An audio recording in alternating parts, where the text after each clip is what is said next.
ಗೊತ್ತಿಲ್ದಾನೆ ಎಷ್ಟು ಜನಕ್ಕೆ ಏನೇನ್ ಮಾಡಿದ್ದಾರೆ, ಯಾವ ಆಶ್ರಮಗಳಿಗೆ ಎಲ್ಲೆಲ್ಲಿ ವ್ಯವಸ್ಥೆ ಮಾಡಿಸಿದ್ದಾರೆ, ಎಷ್ಟು ಜನಕ್ಕೆ ಹೋಗ್ತಿದ್ದಾರೆ, ಎಷ್ಟು ಜನ ಹಾಸ್ಪಿಟ್ಲಿಗೆ ಹೋಗ್ತಿದ್ದಾರೆ, ಅದು ಮಾಡಿಸ್ಕೊಂಡವ್ರಿಗೆ ಗೊತ್ತು, ಮಾಡಿದವ್ರಿಗೆ ಗೊತ್ತು, ನೋಡಿದವ್ರಿಗೆ ಗೊತ್ತು. ಅರ್ಥ ಆಯ್ತಾ? ಇಲ್ಲಿರ್ತಕ್ಕಂಥ ನಮ್ ಸಂಘಟನೆಲಿರೋ ಹುಡುಗರು ಸಮೇತನು ಸ್ವಂತ ದುಡ್ಡಿಂದ ಯಾರೋ ಹೇಳಿದ್ರು ಅಷ್ಟು ಕೊಡ್ತಾರೆ, ಇಷ್ಟು ಕೊಡ್ತಾರೆ, ಅಷ್ಟು ಮಾಡ್ತಾರೆ, ಇಷ್ಟು ಮಾಡ್ತಾರೆ ಅಂತ ಹೇಳಿ. ಅರ್ಥ ಆಯ್ತಾ? ಒಬ್ರಿಗೆ ಕೊಡ್ಬೋದು, ಇಬ್ರಿಗೆ ಕೊಡ್ಬೋದು. ಎತ್ತು ತಾಯಿನೇ ನೋಡ್ಕೊಂಡಿರೋ ಪ್ರಪಂಚ ಇದು. ಆ ರುದ್ರಾಶ್ರಮಗಳಿಗೆ ಹೋದ್ರೆ ಅವ್ರು ನಿಜವಾಗ್ಲೂ ಮನುಷ್ಯರ ಇಲ್ಲ ಏನೊಂದು ಅಷ್ಟು ಜನ ಒಬ್ಬ ವಯಸ್ಸಾದವ್ರಿಗೆ ಕರ್ಕೊಂಬಂದು ಅಲ್ಲಿದ್ದಾರೆ. ಆ ವಯಸ್ಸಾದವ್ರಿಗೆ ನೋಡಕ್ಕೆ ಬರ್ಡೇ ಫಂಕ್ಷನ್ಸ್ ಅಂತೇಳಿ ಎಷ್ಟೋ ಜನ ಅಲ್ಲೋಗಿ ಅವ್ರಿಗೇನೋ ಕೊಟ್ಟು ಅವ್ರಿಗೇನೋ ಮಾಡಿ ಪಾಪ ಅವ್ರ ತಾಯಿನ ಅಲ್ಕೊಂಡು ಬರ್ತಾರೆ. ಅರ್ಥ ಆಯ್ತಾ? ಸೊ ನಾ ಹೇಳೋದೇನಪ್ಪಾ ಅಂತಂದ್ರೆ, ನಮ್ಮ ಅಭಿಮಾನಿಗಳೇನಿದಾರಲ್ಲ ಅವ್ರು ಇರೋ ತನಕ ನಮ್ಮ ಬಾಸ್ನ ಯಾರು ಏನೂ ಮಾಡಕ್ಕಾಗಲ್ಲ. ಎಲ್ರಿಗೂ ಒಳ್ಳೇದು.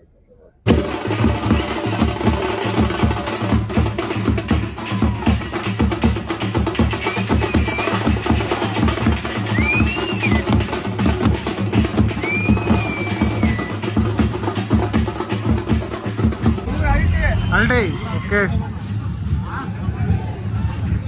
ಹೆಂಗಿದಣ್ಣ ಮೂವಿ? ಸೂಪರ್ ಆಗಿದೆ.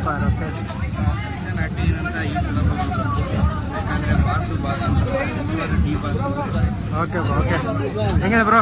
ಸೂಪರ್ ಆಗಿದೆ. ಹೆಂಗಿದೆ ಬ್ರೋ? ಹೇಗಿದೆ ಮೂವಿ?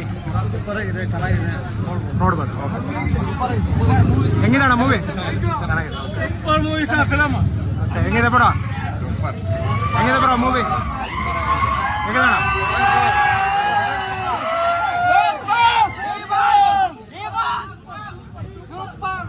ಹೆಂಗಿದೆ ಅಣ್ಣ? ಜೈ ಡಿ ಬಾಸ್. ಜೈ ಡಿ ಬಾಸ್. ಅಲ್ಟಿ ಫಿಲಂ. D boss. ಜೈ ಡಿ ಬಾಸ್. ಹೇಗಿದೆ ಸರ್ ಮೂವಿ? ಹೇಗಿದೆ? ಸಿಂಹ ಕಾಡಲ್ಲಿದ್ರು ಸಿಂಹನೇ, ನಾಡಲ್ಲಿದ್ರು ಸಿಂಹ, ಬೋನಲ್ಲಿ ಹಾಕಿದ್ರು ಸಿಂಹನೇ. ಸಿಂಹ ಬೋನಲ್ಲಿ ಐತಿ, ಈಗ ಹೊರ ಬಂದೇ ಬರುತ್ತೆ, ನಾಡಲ್ಲಿ ಮೆರೆದಾಡುತ್ತೆ, ಆ ಟೈಮ್ ಬಂದೇ ಬರುತ್ತೆ, ಸಿಂಹ ಹೊರ ಬಂದೇ ಬರುತ್ತೆ. ಇದಣ್ಣ ಮೂವಿ.